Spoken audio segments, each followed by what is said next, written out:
Tonight, former Finance Minister Ken Ofori-Atta locked horns with Office of the Special Prosecutor before Interpol, as both sides exchanged strong argument over damaging red notice that made the former Finance Minister Ghana's most wanted. We'll tell you why Interpol may have decided to remove the red notice from its website for now.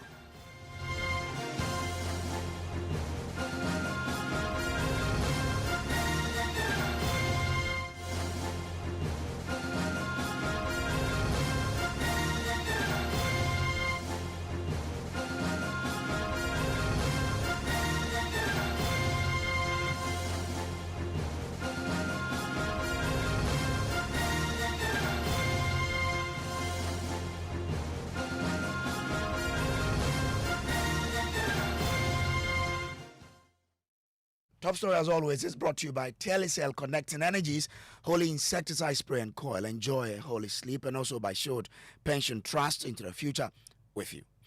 Tonight, former Finance Minister Ken Ofori-Atta is locking horns with the Office of the Special Prosecutor before Interpol, as both sides exchange strong argument over damaging red notice that made the former Finance Minister Ghana's most wanted. Today, Office of the Special Prosecutor fought back claims the former Finance Minister Ken Ofori-Atta has been removed from the Interpol Red List. Ken Ofori-Atta was placed on the International Criminal Police Organization's Red List in June this year upon request from the OSP for using public office for profit. He has since been on the red list for the last 5 months until report emerged today that he has since been taken off. Indeed, his notice is no longer on the Interpol page. We have been doing our own independent verification on this, and we'll tell you what we find shortly. But first, James Savage joins me with details of the OSP statement in relation to this particular matter. James, what does it say? Well, Brace, the OSP statement released this morning starts by indicating that in October 2025, the Commission for the Control of Interpol's Files notified Ghanaian authorities that accused Kenneth Nanaya Ofori-Atta had applied for the removal of his name from Interpol's red notice. The commission requested Ghana's response to Mr. Ken Ofori-Atta's application. Ghana's response was duly submitted on 22nd October 2025.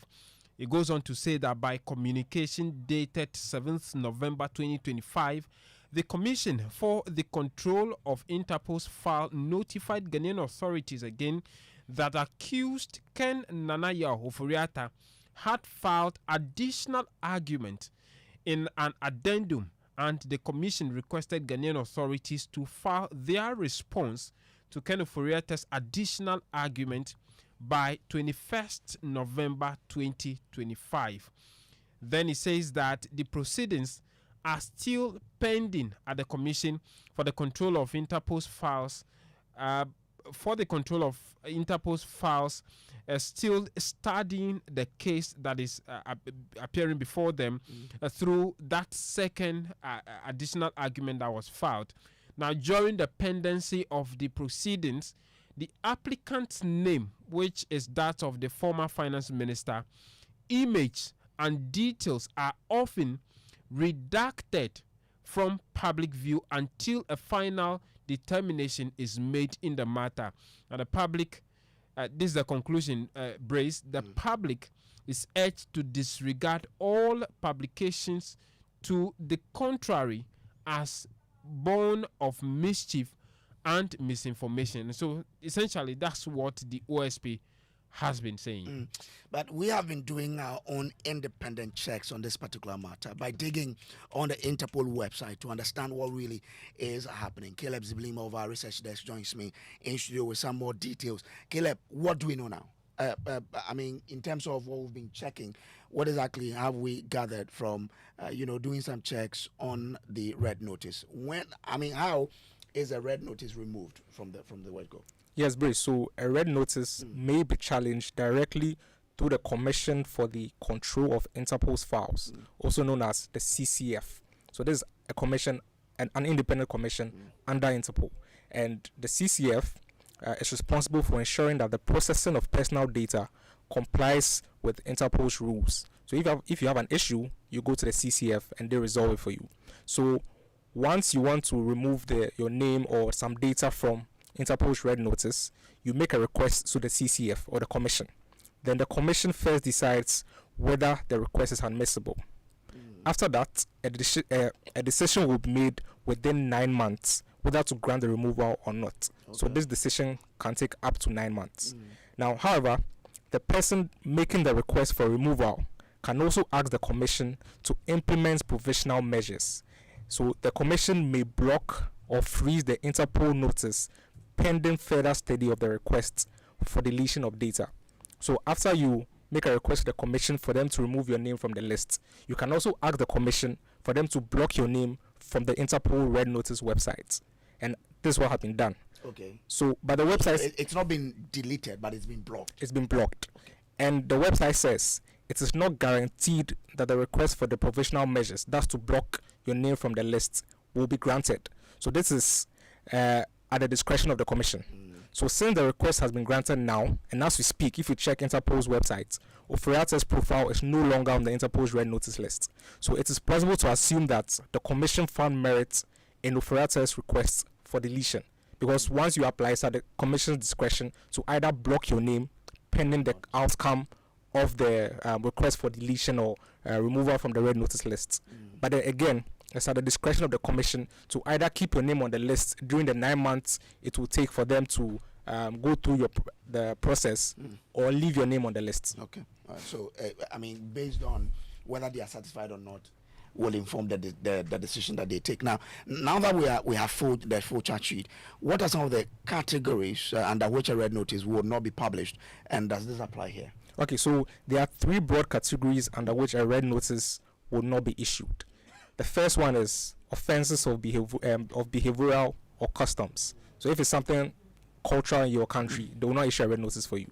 2, offenses of private matters. They will not issue a red notice. And 3, offenses of administrative nature. And this is the interesting category because on the Interpol website, it lists the following example under offenses of administrative nature, and I quote: offenses related to causing damage to public funds, for example, contracts concluded in violations of internal procedures or negligence in the performance of duties where there is no personal gain, whether direct or indirect, and no physical harm to individuals, and there is no negligence or evidence of corruption or fraud. It won't let them publish a red notice on you. It won't issue a red notice if you fall under this category. So now that we have the full charge sheet and we see it's mostly related to corruption-related offenses with the SML contracts, we can assume that the lawyers for Ken Ofori-Atta filed the appeal under this provision in the Interpol's red notice. Oh, interesting. Thank you very much, Caleb Zublim, there with some details of what we've been finding from Interpol's website.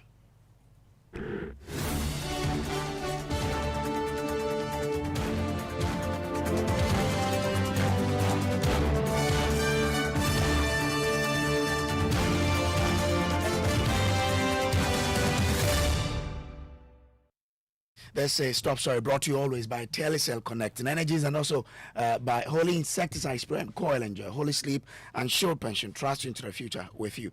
We've been joined by Professor Kwadwo Appiah-Etua. He's a professor of international law at the University of Ghana. Prof, I'm grateful to you for joining us here. Now, if you listen to the, what my research team has done on the Interpol's website, it tells you that the argument of Ken Ofori-Atta's lawyers may have had some merit in the favor, with regards to the commission that looked into it. If that is the case, then can we really, what do we need to expect once the commission says, well, we found some merit in the argument that they put forward? That's all. There is some case that may go in favor of Ken Ofori-Atta here, but it doesn't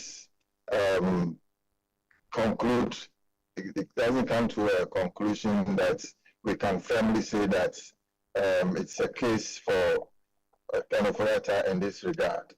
It's like applying for an injunction, so it can go either way. And even if it so happens the substantive case may still have to be looked at. So as it stands, when you make that application for review of the notice for red alert, that can be the one the commission is investigating, that it can do the blockage. And so that is what I think has happened now. And so we need to wait and see what will be the next step or what will happen next. But if you hear one of the categories that the red notice will be issued or will not be issued, and it has to do with the fact that if the person isn't accused of abusing public funds, but it is not for the person's own interest, or no harm was caused to anybody, I mean, can we expect that based on that, Ken Ofori-Atta's name may come back again or not? Because if it is that, well, he didn't gain any personal, he didn't attain any personal gains and didn't cause any injury to anybody, then of course his name can't appear again. Not so. Yeah, but we need to look at the case very carefully, because we cannot at this stage, it's too early to establish that he didn't have any personal gain or anything that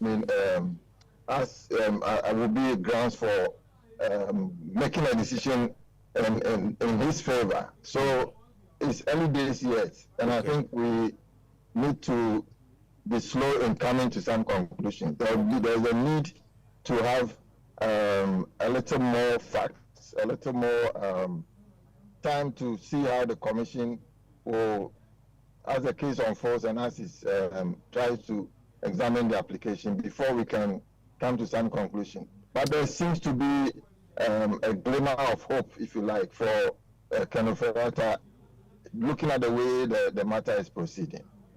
Or there seems to be a glimmer of hope for him? Yes. Okay. Why that? Well, I mean, as you yourself referred to some of the issues that they would investigate. The question is whether, if you look at the SML case, he has personal interest or he's going to have some personal gain out of that. I think that's from the view of the OSP, there may be such a connection, or that possibility is there, but on the face of it, it may not. So that, in that sense, may indicate some kind of shifting of the matter to his side and in his favor. Yeah, that's why I'm making that point. But like I said, we cannot come to that conclusion yet. Okay, but based on the responses that the OSP will file, there's a possibility that the name will come back on the red notice, right? Exactly. That's what I'm saying. That again, it's too early days yet to determine how the matter will go, which direction it will go. But what impact does this have on the main case that only yesterday we got to know that the OSP has filed some 78 charges against him and 7 others? Well, probably the OSP is playing its cards well. You know, there are two ways of dealing with this matter, and some have suggested that instead of trying to extradite him to Ghana, the other way to go is by way of trying him in absentia. And so probably the OSP is looking at a plan B. I don't know them, I can't read his mind, but probably that is the strategy that the OSP is adopting here. So that in case there is any favorable response on the side of Ken Ofori-Atta with regard to the application is made to the commission, then OSP will fall on the trial in absentia to deal with the matter. But when you read the statement by the OSP, that sort to say that the public should disregard impression that may be created that the name has been rewound, to quote verbatim. It says the proceedings are still pending and the Commission for the Control of Interpol's Files is still studying the case. During the pendency of the proceedings, the applicant's name, image and details are often redacted from public view until a final determination is made. the public is urged to disregard all publication to the contrary as a born of mischief and misinformation. But from what we've also, gotten from their website, it means that the counsel for Ken Ofori-Atta filed an argument, and the commission has probably found some merit in that argument. So, if you combine the two, who's misleading who? It's difficult. Prof, do I have you? Hello, Prof. Come to Prof, the line tripped a Hello, bit. can you hear me? I cannot hear you. Can you hear me? I cannot hear you, sir. Okay. So I'm saying that I think I will side with the position and the decision taken by the OSP. Okay. That the matter has not been finalized. The decision of the Interpol Commission has not been concluded. So it is too early for speculation and conclusion that Ofori-Atta has won the petition that was sent to the Commission. And so in that respect, I think that we should take the position taken by the OSP that the matter hasn't concluded yet, so we don't know whether truly it has gone this way or that way. But is it really mischief when you go to the website today, you won't find Ken Ofori-Atta there, and that's what the report was, that his details have been taken I down. think maybe mischief is too strong a word, but it may be born out of ignorance by the media house that carried that story. It could also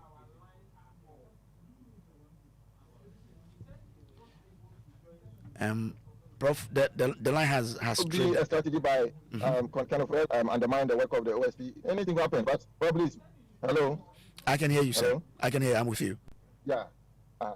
So my point is that it's probably out of result of misunderstanding of how the Interpol process works. That's why people not seeing the name there can come to that conclusion. But it's not conclusive that the name has been expunged and it may never come back. It could come back. Well, will you advise the OSP to probably take the line of prosecuting him in absentia, looking at the antics that the team is putting up by writing to OSP, for example, putting up an argument that drop the name and all of that? Should the OSP focus on prosecuting the case in absentia, or should he still focus on bringing him back to the jurisdiction?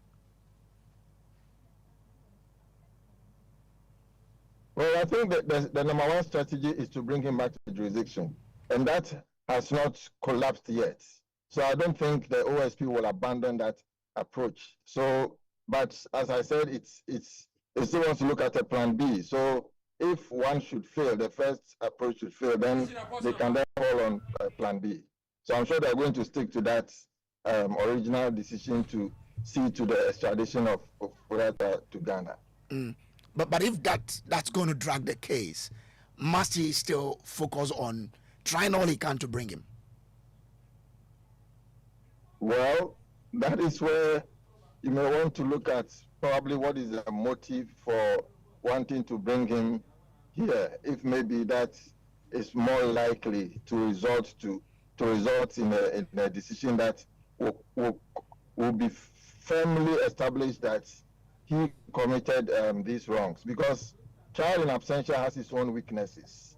There are even human rights issues with regard to that, because everybody is entitled to a fair trial. And trial in absentia does not, in some ways, allow for fair trial. And so in some cases, in some countries, they will say that even if we go by trial in absentia, there is the opportunity for retrial in case the person is brought into the country. So I think probably that is the reason the OSP may want to extradite him here, so that if he's tried in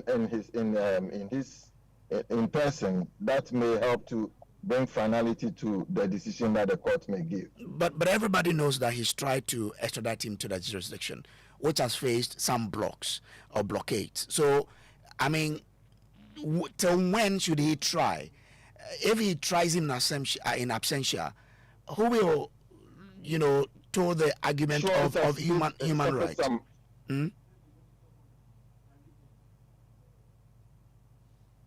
Hello, Prof. I just I'm want not to. really sure if. Hello. Yeah, Can you hear me? yeah, I can hear you.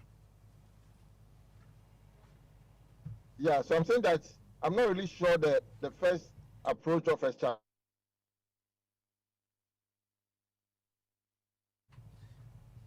Hello, Prof. Do I have you? Hiccups were as a result of lack of communication or lack of cooperation office. But as what I see as a major hiccup here is the decision by Conference Council to go before the Interpol Commission. But the matter has not been resolved. They have a time frame, probably 6 months to 9 months or something, to make a ruling. And so I think probably looking at the two, the OSP might want to buy time and see if that decision will work better, so that the person can be brought to trial here in Ghana.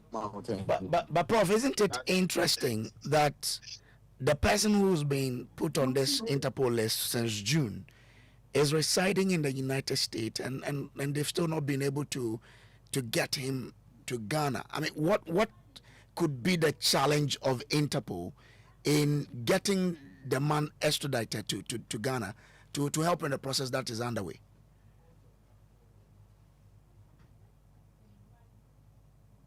I'm not too sure it's a challenge with Interpol. I think it's more of how the OSP's office and the AG's office have been coordinating to bring the matter fully before the OSP, and then for the extradition process to proceed, where a court in the US can come in to make that final determination.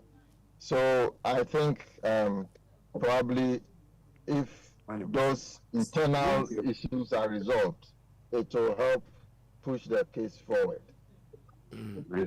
Okay, so our hope lies in that the OSP and the AG solving their own internal issue. That I believe has been solved. At this stage, it seems so. Yes.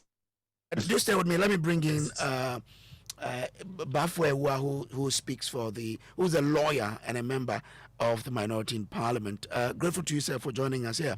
Now, what do you make of what is happening currently?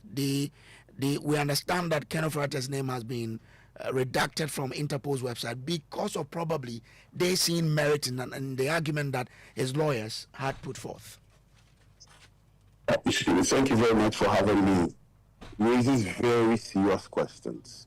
You know, I have always maintained that not just the OSP, there's also an issue as to the manner in which our courts grant arrest warrants.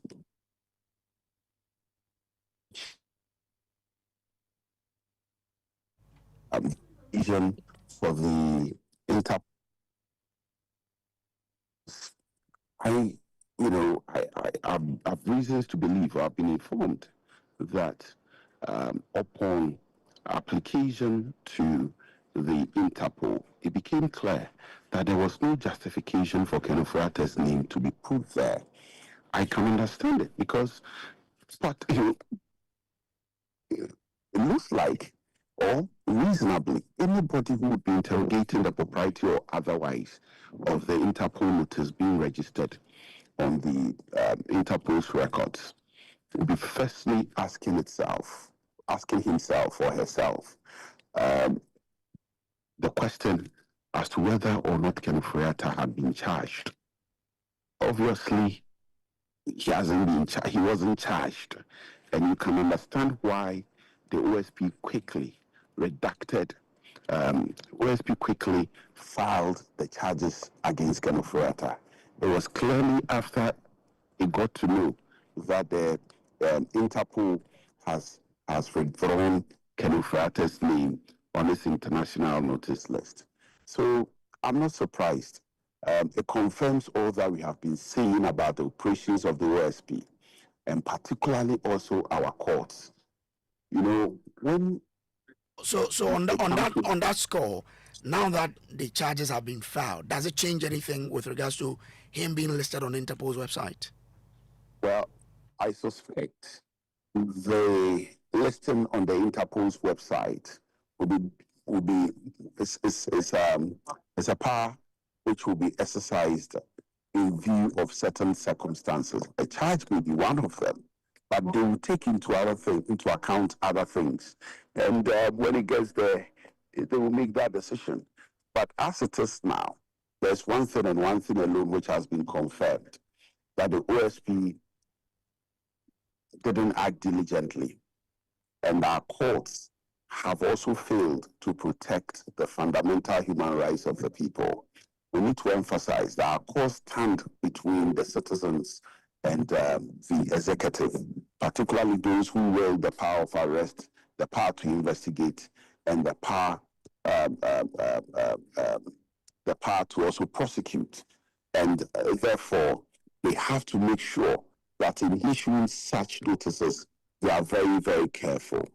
It appears that there was some failure somewhere along the value chain, and that is what has been exposed, right, with respect to the Interpol's operations or activities. Failure on the part of who? Pardon? On the part of who? You say there has been some failure on the part of the who? OSP. Okay. Goes on our courts, the two, because clearly the Interpol notice was on the back of the notice of the arrest warrant by our court. So you don't expect Ken Ofori-Atta's name to resurface on Interpol's website? Not, I don't expect for Ken Ofori-Atta to resurface on Interpol's website. That would be speculative. We are speaking of things that have happened now. Things that have happened now being the Office of the Special Prosecutor procuring an arrest warrant, based on which it obtained an Interpol notice. And a court in the United States of America has stated that that is not sufficient for Ken Ofori-Atta to be on the Interpol notice. The fundamental question should be an interrogation of the work of the OSP. The fundamental question should be an interrogation of the basis upon which the court issued the arrest warrant. We need to interrogate that. That should concern us more than the prospective, which for me is speculative. You mentioned that a court has ruled in the US of A. Which court is that? When did they rule? I never said the court has ruled in the USA. I said that Ken Ofori-Atta applied for his name to be taken from the list. Clearly, in interrogating whether or not he should be on the list, they have their own consideration. Okay. They realized that maybe it was a slip, but I had a clarification. Pardon? I said maybe it was a slip. I had a court, so I wanted clarification. Once you say it's one court, then that's fine. So they've interrogated it, they've re-evaluated it, and come to the conclusion that there's no justification for him to be there. Right? Now, what was the basis on which the application for him to be there was made? We need to interrogate it.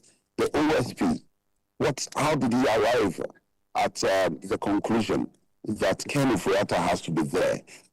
You know, there are conditions that has to be satisfied. Did he satisfy those conditions? Right? Our court, how did they arrive at the decision that an arrest warrant should be issued in the circumstances of this matter? We need to interrogate the failings of state institutions rather than be concerned so much about the future, whether or not Ken Ofori-Atta is going to be there. The reason is simple. The reason is that we need to make sure that our state institutions are working and performing according to law and international standards. And so if the OSP has done something which is contrary to international standards, we need to interrogate it. If our court also issued a warrant based on which the OSP acted, we need to interrogate the materials before the court and let the court into acting or making the order he made. I'm grateful to you. Nana Eje Bafo Ewa is MP for Menchia South. This has been Top Story brought to you by Telecel, Holy Insecticide Spray and Coil, and Shield Pension Trust. My name is Samuel Breeze. Up next is Newsnight.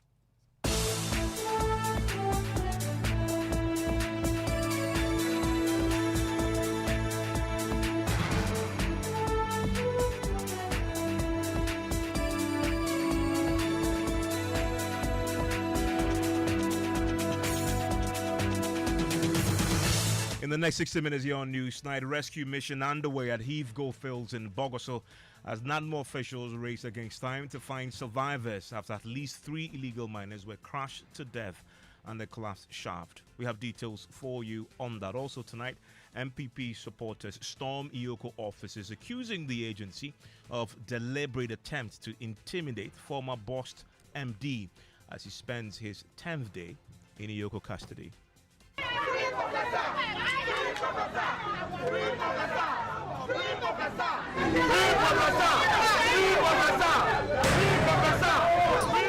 Tonight we hear from the EOCO boss Raymond Archer as he defends the steep bail conditions set by his outfit for detained former MPP government officials. So he has 90 million. You give me a bail of 20 million. He's looking left, he's looking right. Look, the person who's stood surety for me, your exposure is 20 million. I'm giving you 25 million. I'm gone. Tonight, Education Minister warns 39.2 billion cedis budgetary allocation in 2026 budget may not be enough, even as he outlines a new set of bills and initiatives to reshape the sector.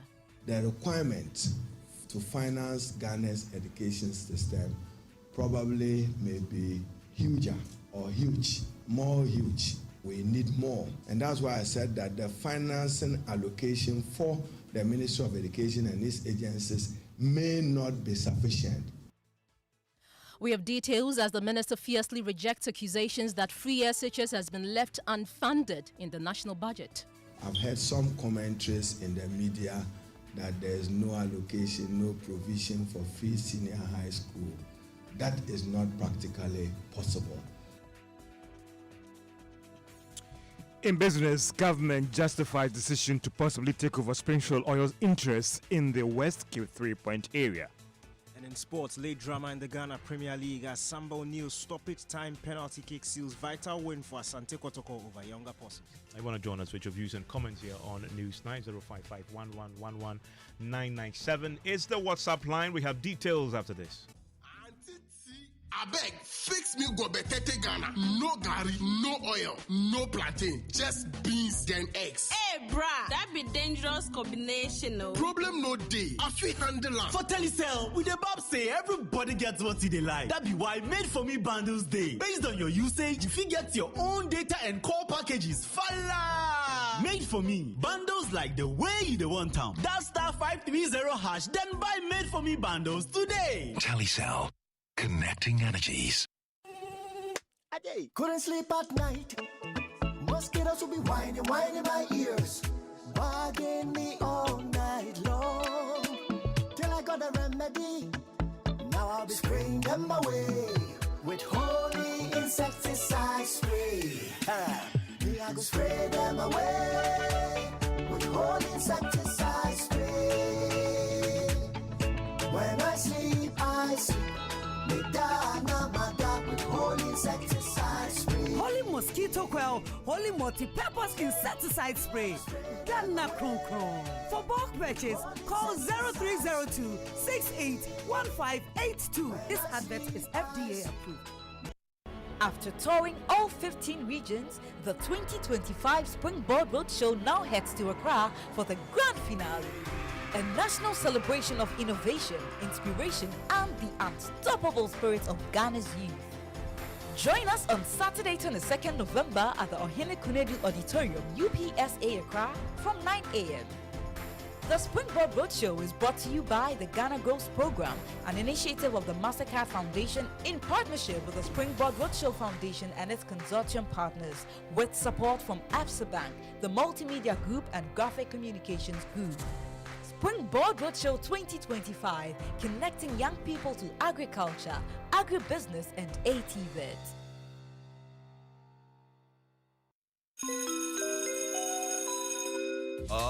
Announcing Ghana's first unlimited photocopier leasing. Yes, from just 983 Ghana cedis, you can lease a multifunctional photocopier and print unlimited. Yes, unlimited and free paper every month. Guess what? That's not all. Toners, repairs, and maintenance all are free. And oh, I'm not kidding at all. And we cover the whole country. Yes, the whole country. What are you waiting for? Just visit us at www.valexlease.com or call 0244 644048. I repeat, or call 0244 644048. Remember, terms and conditions apply. Valix Lease, affordable document management solutions.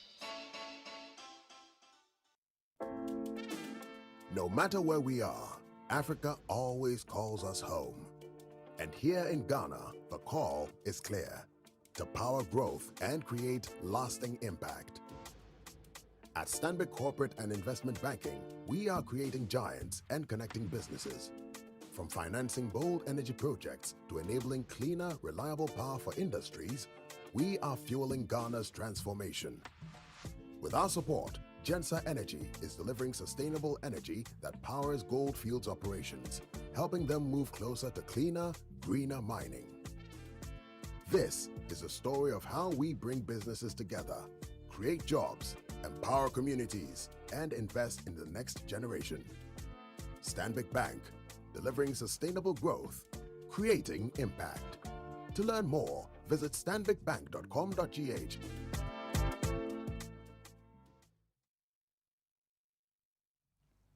You're live here on News 90s on Joy 99.7 FM, and I will be sharing your thoughts with the rest of the world pretty shortly. Just send me a WhatsApp message, 055 1111997. Tonight, a rescue mission is underway at Heath Goldfields in Bogoso in the Western region.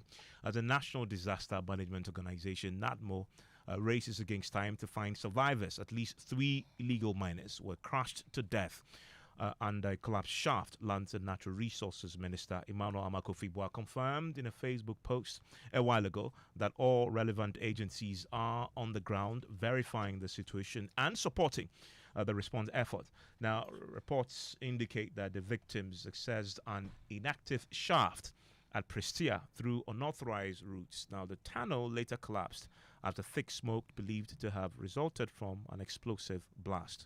Well, in the last couple of hours, the Lands Ministry has been meeting with management of Heath Goldfields following this incident. Joining us via Zoom is the Public Relations Officer at the Lands and Natural Resources Ministry, Pakwesi Shandov. Good evening, and thank you for your time on the Midday News. Thank you for your time on Newsnight, rather. Now, what update can you give us with regards to the rescue exercise currently ongoing at Heath Goldfields? Well, so the exercise is indeed steadily progressing. As we have put out and communicated, 3 illegal miners have perished so far, but we are unable to confirm those who have been trapped. Hopefully, by the end of the exercise, which is currently ongoing, would give further and better particulars on the status of the rest of the other illegal miners who have been trapped in the course of the incident. And do we know how long this rescue exercise will last? It should not span for long, because if you look at the quality of expertise that have been deployed to the grounds, we are expecting an immediate evacuation, because the development is one that the local folks are not excited about. The company itself also is not very pleased, and so all hands are on deck to ensure that it is expeditiously done. And so today is Wednesday. I do not foresee, based on the conversations that we have had, I do not foresee that this would extend to next week. Maybe by Friday thereabout, we should have absolute closure on this particular incident. And Pakwesi, which agencies are involved in the rescue mission? Aside NADMO. So aside NADMO, the Ghana Police Service is also supporting. There's also personnel from the Ghana military who are equally helping. Indeed, representation from the Minerals Commission, the inspectorate directorates are all on the ground helping to ensure that the matter is well and properly contained. Well, we know that you've been meeting the management of Heath Goldfields. Your boss met them a while ago. I'm sure they briefed you on what caused this incident. From where you sit, are you able to give us any details of what happened?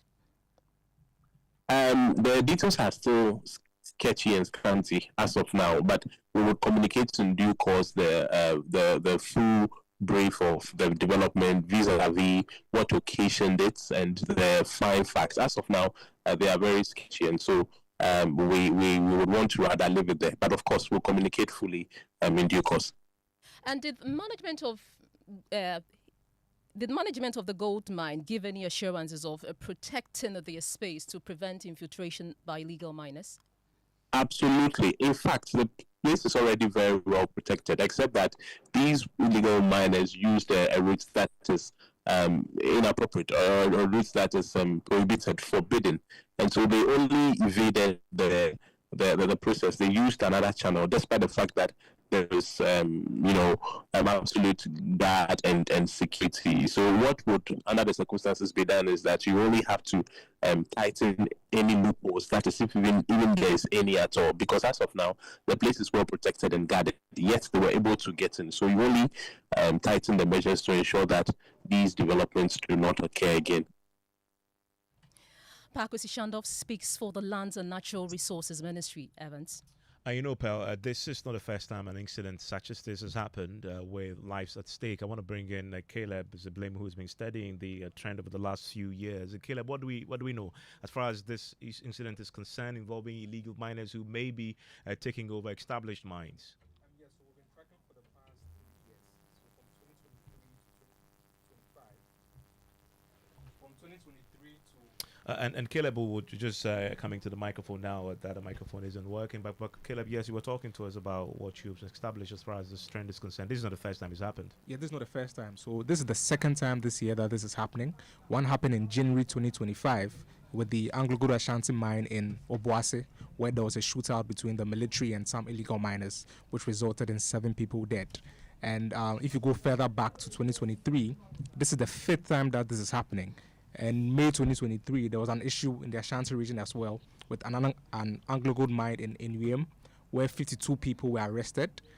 In April 2024, another mine in the central region, 6 people were arrested. In September 2024, just last year, in a mine known as the Northern Ashanti Mines, there was a shootout when the illegal miners were caught, and then some staff of the mine had some gunshot wounds after that, but no one was dead. And then so this is the second time this year. January and November 2025, 7 were killed earlier this year. We know 3 have been killed now. And then if you take as far back as 2023, we have 5 incidences. Well, thank you very much, Caleb. It's still live here on News 90s on Joy 99.7 FM. Obviously, this is an incident that the Lands and Natural Resources Ministry is telling us that they are keeping a close eye on, and further updates we are expecting pretty shortly as the rescue mission continues. 3 dead already, and many more fear trapped under the rubble there.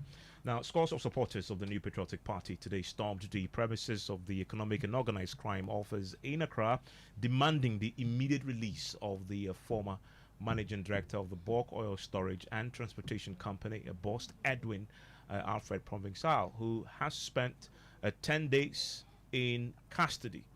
They claim EOCO officials are intentionally using the detention to intimidate him. This comes after the Accra Human Rights Court on Tuesday reviewed his bail conditions, reducing his initial 60 million cedis bail to 30 million cedis with 2 sureties, a decision that gives him a viable chance of meeting the terms. Speaking to Joy News, the communications officer for the NPP in Adenta, who joined the supporters, described the continued detention as unfair and unreasonable. It is, but if not, why would they keep him there? Why would they keep him there? I was in court yesterday. I don't think EOCO made any case of a charge or any accusations against Dr. Edwin Provençal. All they are saying is that they are investigating him for what? Causing financial loss to the state and whatever. Where is your evidence? If you have that evidence to charge him for causing financial loss to the state, I believe by now you should be able to send him to court for the court to determine whether or not it is right for him to go home whilst your investigation goes on, or you keep him in your custody whilst you continue with investigations. I don't think it is right. I don't think it is democracy. I don't think it is right for his human right as well. The Constitution is clear on human rights violations, and it is clear. I mean, we should be honest to ourselves. You understand? If it is not for political persecution, what else? Tell me. That is why Ghanaians are saying that this is just a political witch hunting. Because how could you arrest somebody and say you are investigating the person? It is not you have investigated or you have evidence to that effect. You understand? You are investigating him. Why would you ask him to come and lodge a 60 million amount of money before you release him? Excuse my language, does that make sense? Well, today, Pearl, we've been hearing from the Executive Director of the Economic and Organized Crime Office, Raymond Archer himself, who is defending the agency's decision to set high bail conditions. He says the approach is grounded in practical experience with major financial crimes. He was addressing the third annual National Fraud Conference. By the way, I think some of the lawyers think that we have disrupted the bail system. And I will explain my philosophy to you. And it's very simple. I consider bail and sureties, or I liken it to the collateral you give for a loan. When you give a collateral that is less than the loan you take, there's no motivation to pay back. You can let the loan go run its length, and then there's no collateral to fall back, and you go into default. In the same way, bail is connected to a case. So imagine if I have a case of 100 million, the exposure or the risk. We do a lot of investigation for the banks, for example, where somebody has stolen $90 million. And then you catch the suspect, then you give him a bail of $20 million. Now, like I told you, assume at every point that every criminal is at least above average intelligence. The fact that he beat the banking compliance and everybody to steal that money tells you he's not your average Joe. So he has 90 million, you give him a bail of 20 million. He's looking left, he's looking right. Look, the person who stood surety for me, your exposure is 20 million. I'm giving you 25 million. I'm gone.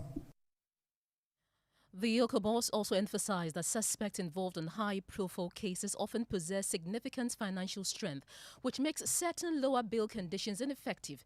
He questioned how good judgment should be interpreted when certain bail conditions involving tens of millions of dollars. The law says that we should exercise good judgment when we give bail. And my question has always been, what is good judgment? It's good judgment that I give a bail that is way lower than the risk, or I give a bail that is almost within the region. If you like, go and kill yourself. When you do, I'll have something to fall back on. Remember that EOCO's mandate is not just investigating the offense.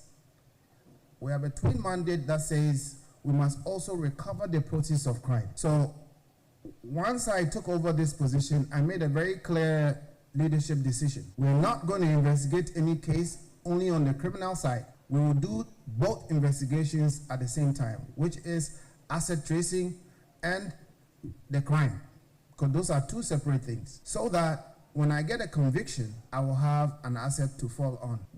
The tradition has been they go for trial, and by the time they get conviction, the assets have been dissipated. Then, as we say sometimes, did we go or did we come? Let me bring in lawyer Martin Kpebu. He himself was an architect of a case before the Supreme Court that, in effect, dealt with the subject of non-bailable offences and made it possible for every single offence to be bailable. But as you've heard, the argument is that under the guise of bail conditions, that is sneaking back in, because if you can't afford, you can't get bail. Martin, do you agree with Raymond Archer? I basically agree to the extent that if you find it very clear, let's say a suspect or accused has taken, let's say, $1 million, clear, it's a check which he cleared. Yes, if you have setting bail, you set it at least $1 million. If the rest of the facts show that he's not entitled at all. But let's say if that accused took $1 million, and then you found out that he's bought cars and houses, you see Raymond mentioned issues of cars and houses. If you freeze the house and the cars, and let's say the value amounts to $500,000, then there will be no justification to insist on putting the bill at $1 million. So it's always about the facts. If you've chopped all the money or hidden it away neatly, nothing is being recovered in the investigation so far, then at least what you've taken should be what the bill will be set on. But if something is recovered, generally it will make sense to reduce the amount by what is being recovered. It's not exact math, but let's say if it's found out that the person bought a property in, let's say, chain homes, like you remember the Aludiba Abdul Hanan case. So if you see that, chain homes, this property is worth $600,000, and let's say you're saying he's taking, I'm just giving an example. I'm not talking in terms of merits of Hanan's case, but the person is accused of taking $3 million. It will make sense that, don't say set bail at $3 million, but the property she's recovered, the rough values, you put them together. Martin, remember that these are accused persons. They are innocent until proving otherwise. And so if you proceed to say, I'm going to slap a bail condition equivalent to what you are accused of, say, embezzling, isn't that running a face against the principle here? Because the man is innocent, really. It's just an accusation. You haven't proven it yet. Yes, but we can also see clearly. You see, the judges are trained in this. The judges are lawyers, right? Yeah, we all receive the same training. So when I say this, at least I know how a judge looks at it. We are looking at the law. Yes, you are innocent until proven guilty, right? So that usually will secure you bail. But will not take a risk that if you abscond, then we are left high and dry. So you see, I like the example Raymond gave, that like a collateral. Yes, give surety. That's why I said it's on the facts. So Evan, let's repeat. If the facts show that 1 million Ghana, let's be consistent with the example I first used, $1 million, about let's say 11 or 12 million Ghana, left government coffers or whichever institution, and Evans, that money has entered the hands of the accused, and so far we can see that there's no justification for it. Maybe there's no PPR approval, etc. In the meantime, no, we'll ask you to bring bail commensurate with what you've taken. If subsequently you're able to justify, it will be returned to you. So Evans, what you are saying is that we have to sanitize the bail system, the bondsmen, that's those who give the sureties. Yeah, in America, it's well organized, it's big business. Ghana, it is still very rudimentary. That's why it's causing the trouble. But that doesn't mean law enforcement people should just throw their hands in the air. So we need more reforms, both in that area and most especially, Evans, when it comes to conducting a search at Lands Commission. Sometimes you have the property, but to go to Lands Commission and get that search, if you want it very fast, you have to pay over and over bribery. Yes, because a normal search will take you over 1 month. But Martin, also still on this point. I mean, if you have a capricious head of an agency like Yoko or say the OSP, who really wants you, all they need to do is to file charges against you and claim that you've embezzled 1 billion cedis, and then they slap a bail condition of 1 billion cedis on you just to hold you and detain you. There's a risky, slippery slope down this line. Evans, if we say just file charges, that's why the courts are there. In fact, in the cases we've seen, the charges have not even been filed. It's just at the level of an accusation. You're invited to come and answer a few questions, and the next thing we know, you've been given a bail condition of several million cedis. Great. So this morning I heard something, but I've not yet read it, so I don't know how much currency to give to it. I heard Charles Autry, that's the lawyer for the Oscar province, saying that the judge had ruled that after 48 hours, Iyoko doesn't have jurisdiction to grant bail, which sounded very progressive. I pray I get to see the ruling, but that's what I heard clearly this morning. So I was actually saying that if you don't set the bail within 48 hours and you seek to do it after, it's wrong. So progressive decisions. So we need reforms. What you are saying, we need reforms. Yes. But Evans, let's also note, so this discussion we've been doing, we've been talking about Section 96 of the Act 30. That's the one that deals with bail and how you deal with bail generally. So you see the principle we are saying, that Section 96, subsection 3, it says that, and I'll just read here, the amount and conditions of bail shall be fixed with due regard to the circumstances of the case and shall not be excessive or harsh. Shall not be excessive or harsh. So you see that it's a discretionary. So you balance the various factors. If we see the money clearly, sure. But if we haven't seen, like they say, follow the money. If the money is not being shown to come into your hands, so look at this. If there are 3 accused persons, the money went into one person's hands.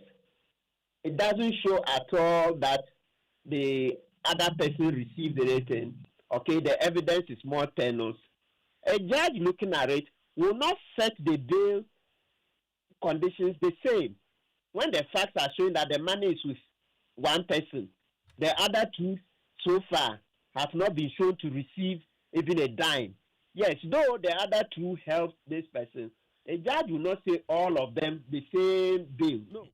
The helpers, those who aided and abetted, their bail will be set far lower than the one who is in possession of the money. Thank you very much. That's Martin Kpebu, a lawyer, chipping in on the back of the pronouncements tonight by the Iyoko boss, Raymond Archer, who has been justifying the steep bail conditions imposed on mostly former government officials of the MPP administration. I want to take it to Parliament now, pal. And tonight there's been fierce exchange of words on the floor over the minorities' claim that government intends to purchase helicopters and presidential jets at a cost of $1.2 billion. Former Lands and Natural Resources Minister Samuel Abujinapo made that claim in his debate of the 2026 budget. Listen.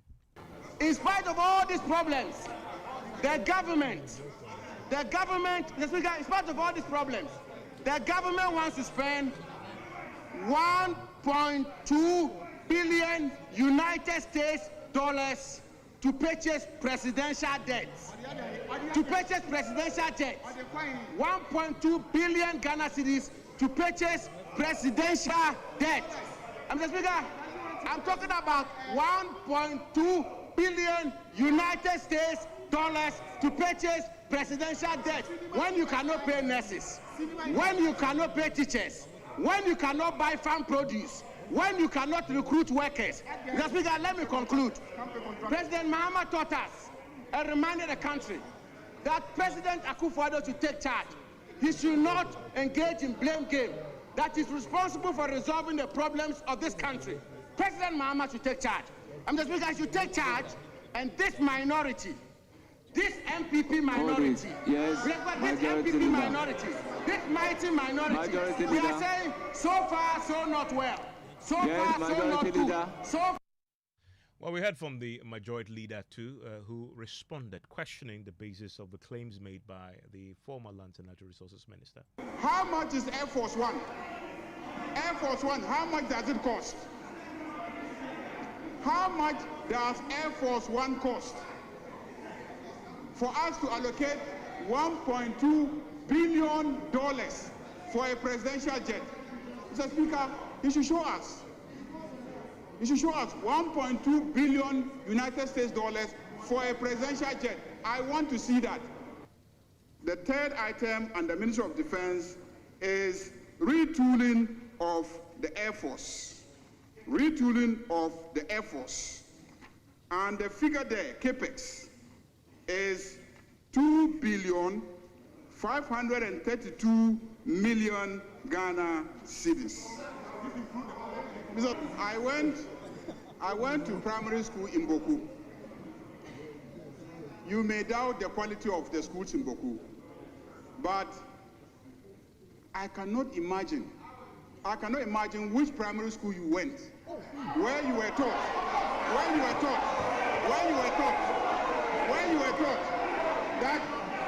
taught that if you convert 2 billion into dollars, you get 1 billion. I don't know which primary school you went to. He said the allocation was for a presidential jet. He said a presidential jet. The records will bear us out. The videos are there. You said a presidential jet, $1.2 billion. How much is Air Force One? Air Force One, how much is it? How much is Air Force One? Mr. Speaker, he must withdraw. He must withdraw, and it must be expunged from our records. Well, Mr. Janapo joins us on the line. Mr. Janapo, you accept that you were wrong? Hello, Samuel Janapo, can you hear me? Okay, we don't seem to have him. But George Afe is joining me right now with business. And when we get him on the line, we'll hear his thoughts. George, what do you have in the headlines? Well, Evans, coming up, government justified decision of a possible takeover of Springfield at stake in the West Cape 3 Points, insisting that it's been influenced by declining crude production in that area and in the country as well, and also government expected to be heavy in compliance to make up for the over 3 billion Ghana cedis revenue gap following the cancellation of COVID-19 levy and other tax measures. The business news on Newsnight is brought to you by MTN Business. Welcome to the new world of business. Interstanks and Pepsodent, Herbal and Charcoal. Je m'appelle. Je m'appelle. Je m'appelle. Mappe. Et mappé. Eh, Asamo. French idiot. This is a midi croissant. Meet Aja. She makes sobolo in a small shop in Kaswa. She's going places with MTN Ejumapa. Now, she's learning French kakra to teach her francophone customers indigenous recipes. Watashi no namae wa. Watashi no na. My boy. Whoa. She's learning Japanese too? Watash. What? If you're a woman with a small business, join MTN Ejumapa today by dialing *5060# and enjoy 150 megabytes data, a lifestyle bundle for social media, free MTN to MTN calls every Monday, and an insurance cover. You will also gain access to expert training, discounts on digital tools, and financial support to grow the business of your dreams. Terms and conditions apply. MTN.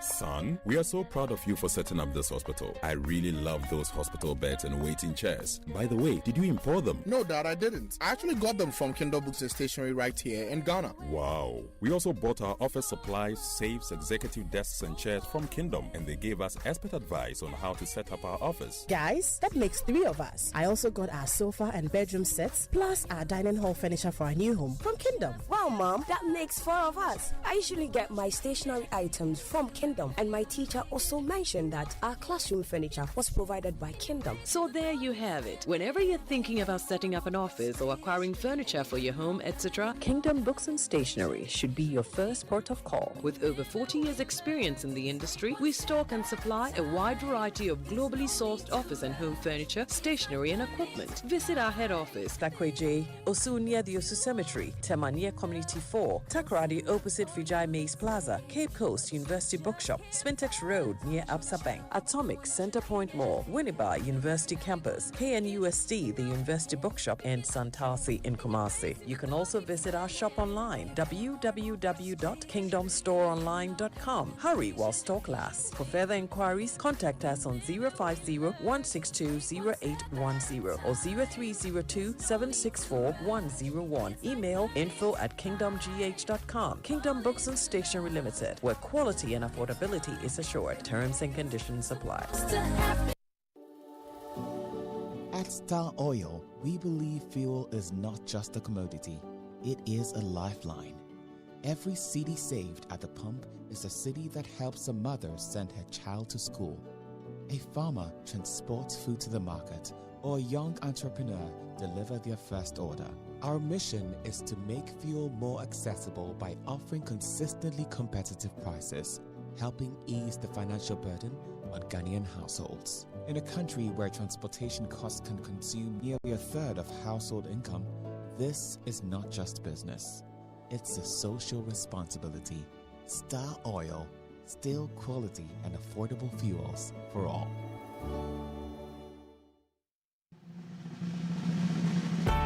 For many years, we've been solving Ghana's water storage problems with quality tanks. Syntex tank. You know, it is strong, it's tough and reliable. And now, we are in to solve the #1 problem when it comes to water carriage: our pipes. With the state-of-the-art machinery, Syntex is providing very strong, tough, reliable, high quality and durable pipes at a reasonable price. This is Syntex Pipes. With Syntex Pipes, water flows wow. I mean, ta-ta-ta-ta-ta-ta-ta-ta-ta. If they carry water, no wahala. With Syntex Pipe, our water problems are solved. Syntex, are you strong? Are you tough?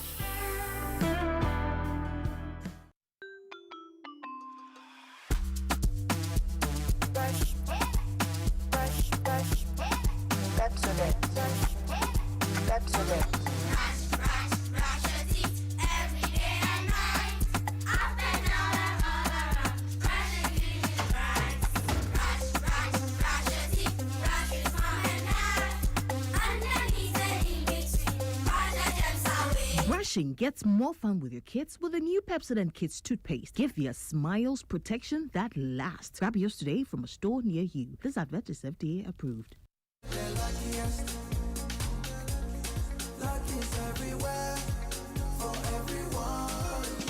This year is going to be sweet. I don't just feel it, I know it, because the Luckiest Season 3 is back. And I'm about to show you how to grab your golden ticket. Just dial *712# and follow the prompts to purchase your ticket. Or go to theluckiestafrica.com, hit community tickets, and pick your lucky number. Or let the system do its magic. Choose how much you want to spend from 1 to 5,000 Ghana cedis. You can even buy a ticket for someone else. Be someone's hero. Payment? Easy. Mobile money in Ghana or card if you're international. One ticket can turn 1 CD into 500 times more. That's maths we love. Or your community could win 10 times more. So let's get lucky together because luck is everywhere.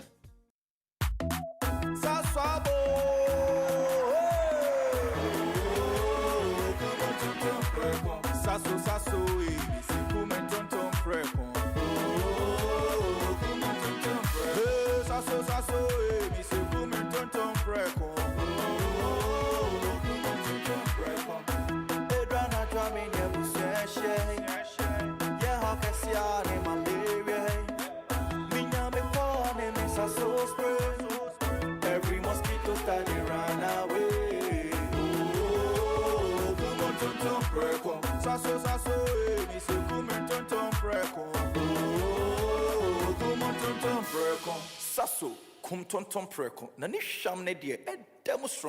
This advert is FDA approved. Welcome back to Business on Newsnight. Let's now settle for the details. The government has justified its decision over possible takeover of Springfield Oil stake in the Workscape 3 Points. We have details in this report. The Energy Ministry in the statement maintained their action has been influenced by declining crude oil production over the years, coupled with uncertainties with global energy transition. It therefore sees this development as timely to prevent further delays in field development, enhance Ghana's overall energy security. Government again in the statement maintained, whilst undertaking this process, it fully remains committed to participation of indigenous Ghanaian companies. It also went ahead to add that the intervention is therefore aligned with national policy objectives of building a competitive, resilient, and locally empowered oil and gas sector. Joy Business understands there is another international oil giant that has been looking forward to buy the stake of Springfield. So the big question here is that what will be the way out on this, and has Springfield agreed to relinquish its stake in that oil area as we speak now? And that is a Business Desk report. Meanwhile, technical advisor to the Energy Minister, Yusuf Suleiman, says the action has also been influenced by the current state of the oil sector in the country. because have fields, our fields that consistently decline in a declining mode, you will have to explore all possible avenues. So, and two reasons might be accountable for that. One, you notice that our fields are aging, and so field that is coming. We have only two fields, operated by three players, ENI for the OCTP field, and Jubilee Partners, that is 10 and 10, and then the Jubilee. And these are the three fields that, and if you notice, usually if you look at Ghana production portfolio account, usually when you reach your plateau, you need a massive amount of investment to be able to stay on the plateau for an elongated period of time before you begin to decline. It's simple. It's just one of the ways to explore to be able to increase our production portfolio to arrest the decline. A potential to add a third competitive field within the rim. Technical advisor to the Energy Minister, Yusuf Suleiman. Now, government is expected to be heavy on compliance to make up for the expected revenue loss due to the proposed tax reforms announced in the 2026 budget. The country is expected to lose more than 3 billion Ghana cedis due to the decision to scrap the COVID-19 levy as well as other tax reforms. Anthony Sapon is the Commissioner General of the Ghana Revenue Authority, and he has been speaking at the PwC post-budget forum today. One of the things we are doing is increasing the leverage of compliance.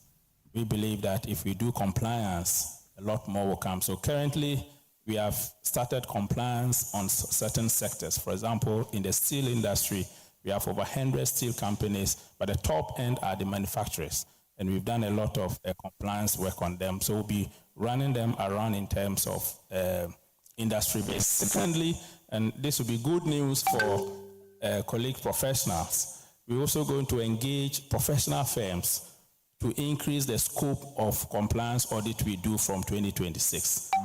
We do have the GRA audit tax team, but our coverage based on assessment is low. So we're going to work with tax professional firms, accounting firms like PwC to ensure that we are expanding the coverage of compliance. And when we do, again, we believe that will grow. If you look at the OECD statistics, it's certainly when you do compliance, it really can bring your revenue up between 15 to 20%. Commissioner General of the Ghana Revenue Authority, Anthony Kwesi Sapon.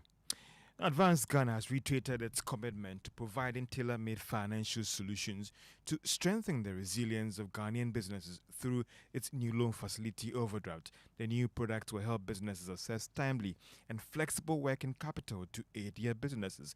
In an interview, Chief Executive of Advanced Ghana, Valence, says that this will enable small businesses to grow and expand. You already have a loan with Advance that you've taken for, say, 12 months to grow your stock or to open a new shop. You are importing from China and Turkey, and when your container arrives, you need some money to clear your container. This is the peak season. You don't want to take from your working capital to clear your container, so you just draw a line on your current account to pay for the clearing fees. And get your goods out so that you can pursue your business without impacting it negatively. Guilherme Valance is the Chief Executive of Advance Ghana Limited. And that's all for business on Newsnight. Thank you very much, George Riafi, for bringing us the latest in the world of business. Daniel Corantin is here with the sports news. Daniel, what do we have? Yes, Santi Kotoko, their captain Samba O'Neill, he scored a stoppage time penalty to clinch all 3 points for the Porcupine Warriors against Young Apostles earlier today. After a cagey first half, Kotoko took the lead through Hubert Jau before Young Apostles equalized just a minute later. It looked like Kotoko were headed for their third straight draw in the Ghana Premier League before Samba converted from the penalty spot after Joseph Ablo was fouled.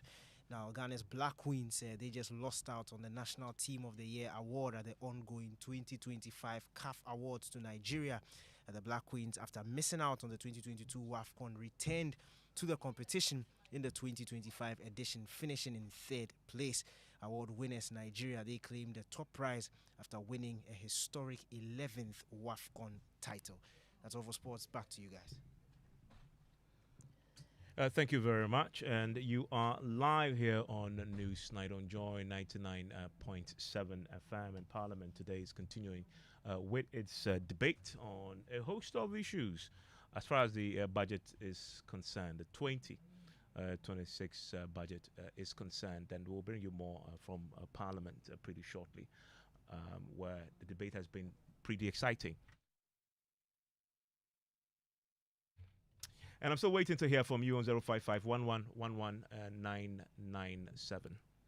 Well, tonight the Education Minister has warned that the 39.2 billion cedis allocated to the ministry for the 2026 financial year may not be enough, despite major commitment, including absorbing 6,000 new teachers, upgrading the 30 senior high schools, and completing 30 abandoned community day schools. Haruna Idrisu says that the funds simply are not enough to match the workload ahead.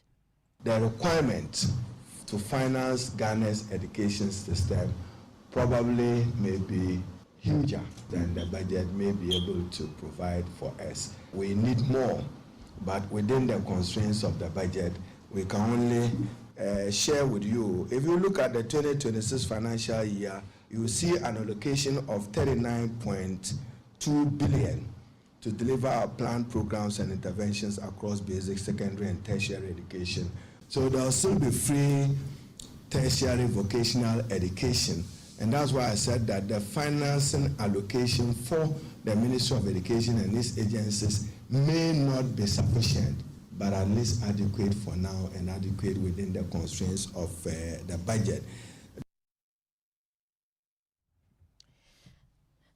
Now let's look at the budget presented by the Finance Minister, Kesi Olatufosin. How much it has been allocated to the Ministry of Education? How does this compare to the budget? What did they say they will use the money for? Well, the Minister is strongly rejecting claims that the free SHS program was omitted from the Education Ministry's budget. My colleague Maxwell Ashali has more on that. Maxwell, what more can you tell us on this? Well, Pearl, so we know that 39.2 billion Ghana cedis has been allocated to the ministry for the 2026 financial year. We know that this in particular is the highest in the last 5 years. It also represents an 11% of total 2026 budget expenditure. Although that is not the highest budget share the sector has received within the same period. When we compare it to this year's allocation, the data shows that education spending will increase by 23.4% in 2026.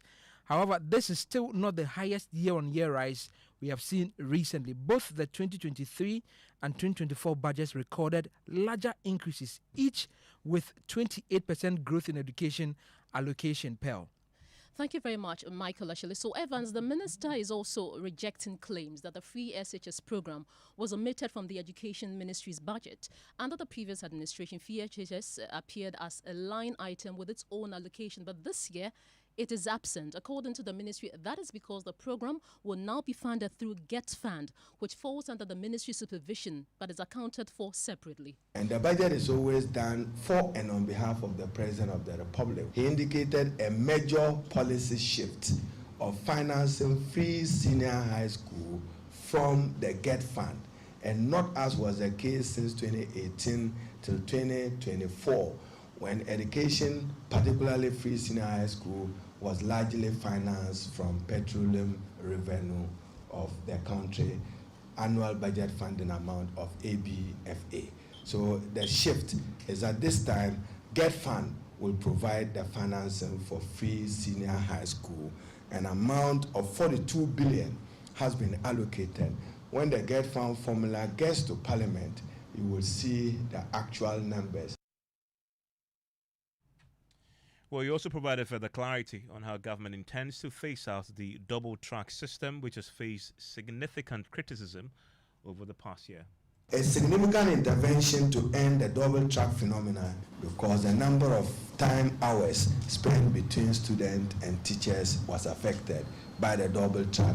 Many of the school girls and boys spend more time at home and less time in school.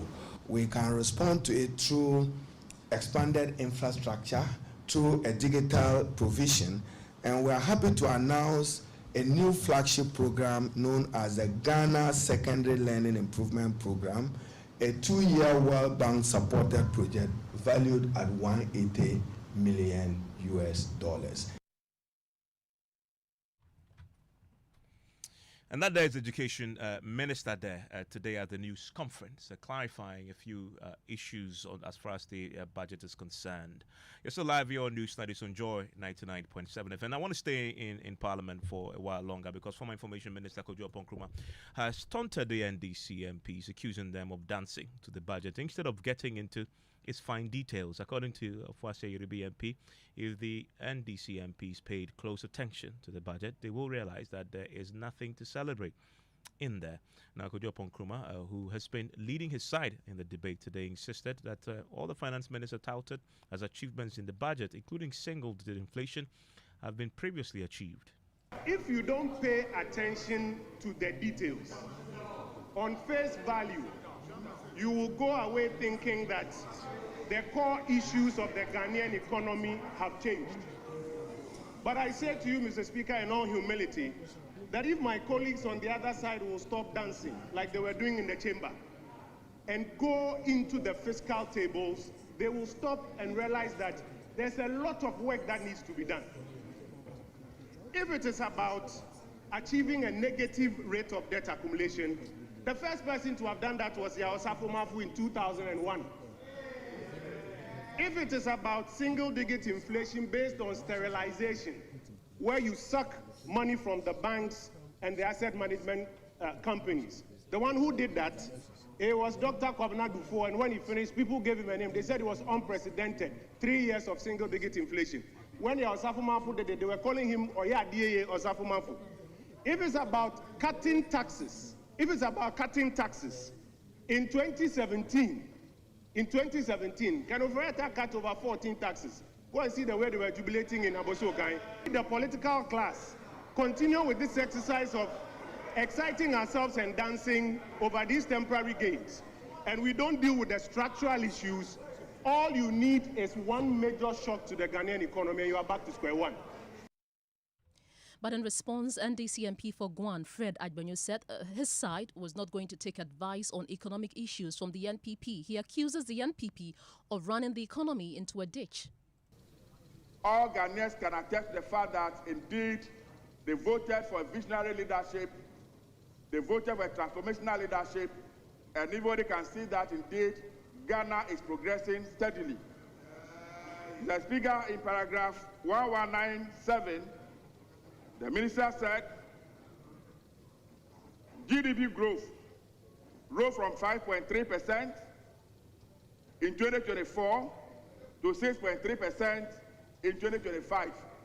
The Speaker, as I can say,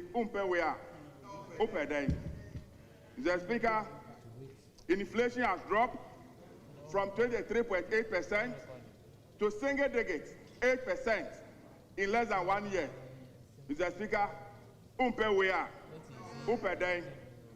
the Speaker, the CD cumulatively has appreciated. Honorable Member, what is the meaning of that? What is the meaning of that? Mr. Speaker, to it, if you don't like this, what at all again do you want? Thank you very much. You may proceed. Mr. Speaker, the CD cumulatively has appreciated by 34.9% within this short period of time that this government has been in office. Mr. Speaker, it is evidently clear that this is a government that is determined to serve the people of this country. So that is excerpts from Parliament today on the debate on the 2026 budget. Also, earlier you heard a controversy about the claim by the former Lands and Natural Resources Minister the government had budgeted to spend $1.2 billion on presidential jets. This was Mahama Yariga's response to that. How much is Air Force One? Air Force One, how much does it cost? How much does Air Force One cost?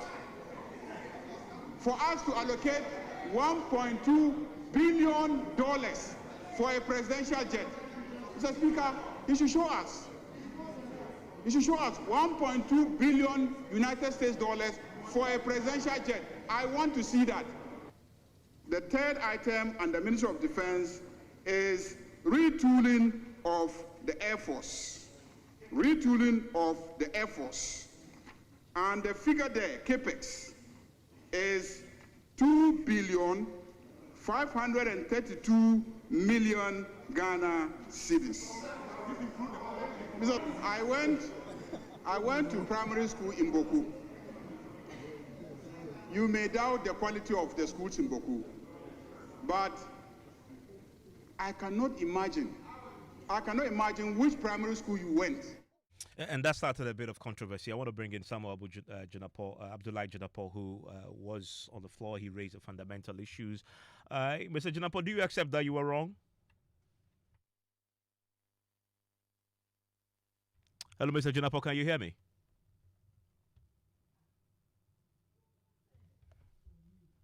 Unfortunately, we don't have him.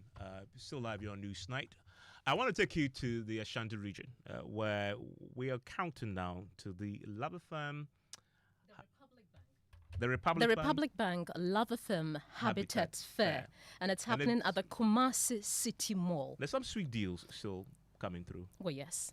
Well, and Superlook is saying that a good meal isn't only made from some of the finest cooks with their magical recipes, but a luxurious and clean environment adds to the sumptuous fusion of flavors prepared in elegance. Superlook is offering a 40% discount on their durable kitchenette at the Republic Bank Lava Firm Habitat Fair. Listen. Okay. I'm a marketer here. Superlook, our kitchens are... The top of it is made with quartz. Quartz, yeah. Wow. Okay. And it doesn't get spoiled. It is kitchen for the future. Napkin or and with water, then clean everything. Yeah. So it's very doable. If I'm making my bread, I can put it on it and then yes, of course. Yes. I don't need a rolling pin. Yes.